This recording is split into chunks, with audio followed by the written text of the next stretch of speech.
بسم الله الرحمن الرحيم. السلام عليكم ورحمة الله وبركاته.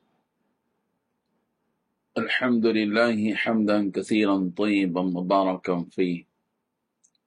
والصلاة والسلام على سيد المرسلين محمد وآله وصحبه أجمعين، أما بعد. حاضرین و ناظرین، یہ درس نمبر 1969 ہے اور آج سورۃ الفتح کی صرف ایک آیت کی تلاوت اور تشریح کی جائے گی، آیت نمبر 10۔ چلیے سب سے پہلے ہم اس ایک آیت کی تلاوت کرتے ہیں، لفظی ترجمے اور ترجمے کے بعد تشریح کرتے ہیں۔ اعوذ باللہ من الشیطان الرجیم، بسم اللہ الرحمن الرحیم۔ ان الذین یبایعونک انما یبایعون اللہ، ید اللہ فوق ایدیہم، فمن نکث فإنما ينكث على نفسه،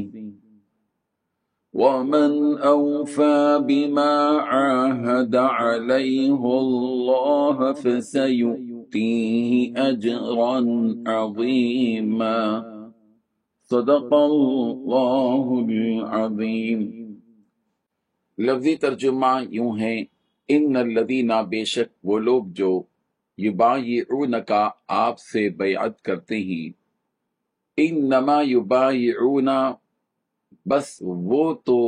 بیعت کرتے ہیں اللہ، اللہ کی، ید اللہ، اللہ کا ہاتھ ہے، فوق ایدیہم، ان کے ہاتھوں کے اوپر، فمن، پھر جس نے، نکثا، عہد شکنی کی، فإنما، تو بس، ینکث، وہ عہد شکنی کرے گا، علی نفسہ، اپنی ہی ذات کے خلاف، ومن، اور جس نے، اوفا، پورا کیا، بما، اس کو کہ، عاہدہ، عہد کیا تھا اس نے، علیہ، اس پر، اللہ، اللہ سے، فسیؤتیہ، سو ان قریب وہ دے گا اس کو، اجرا عظیما، بہت بڑا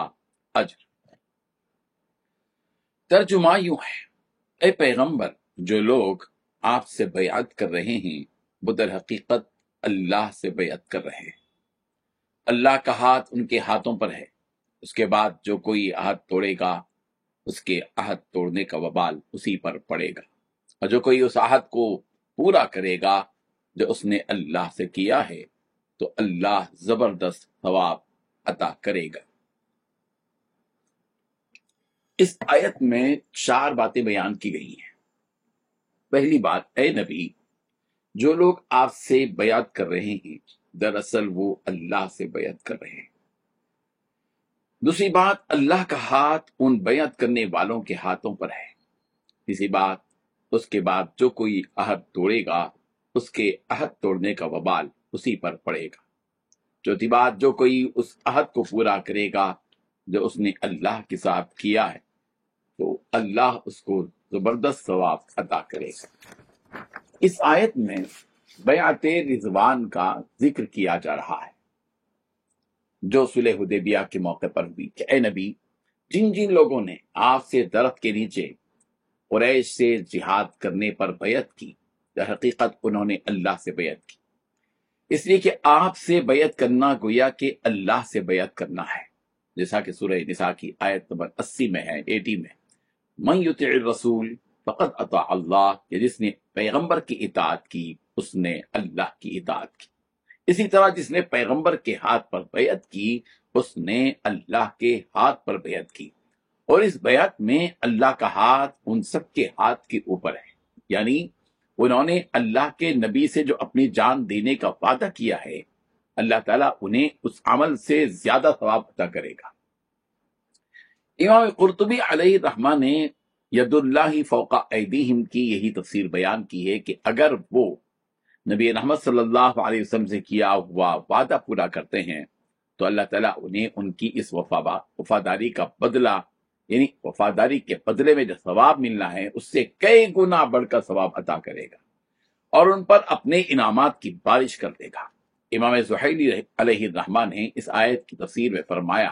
کہ یہاں یہ بتانا مقصود ہے کہ نبی رحمت صلی اللہ علیہ وسلم کے ساتھ جو عہد کیا گیا وہ اللہ تعالیٰ ہی کے ساتھ عہد کرنا ہے، اور یہ کہ اللہ تعالیٰ اس عہد کے وقت انہی کے ساتھ تھا، ان کی باتوں کو گویا سن رہا تھا، ان کے مقام کو دیکھ رہا تھا، ان کے پوشیدہ اور ظاہر سے واقف تھا،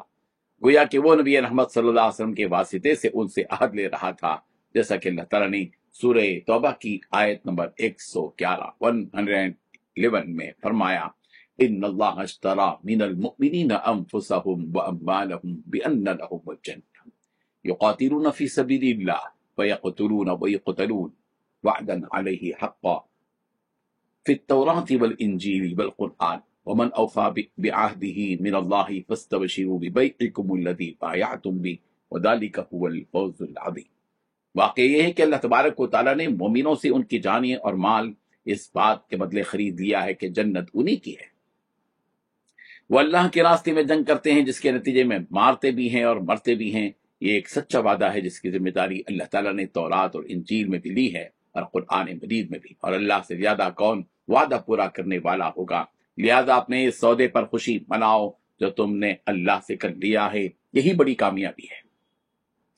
آگے اللہ تبارک و تعالیٰ فرما رہے ہیں کہ جس نے یہ عہد توڑا تو اس کا نقصان اس توڑنے والے ہی کو بھگتنا پڑے گا، اس لیے کہ جو بھی اللہ سے کیے ہوئے عہد کو توڑتا ہے اس کی سزا جہنم ہے، اور یہ عہد توڑنے والا جنت سے دور ہو کر جہنم میں جا پڑے گا، جو کہ اس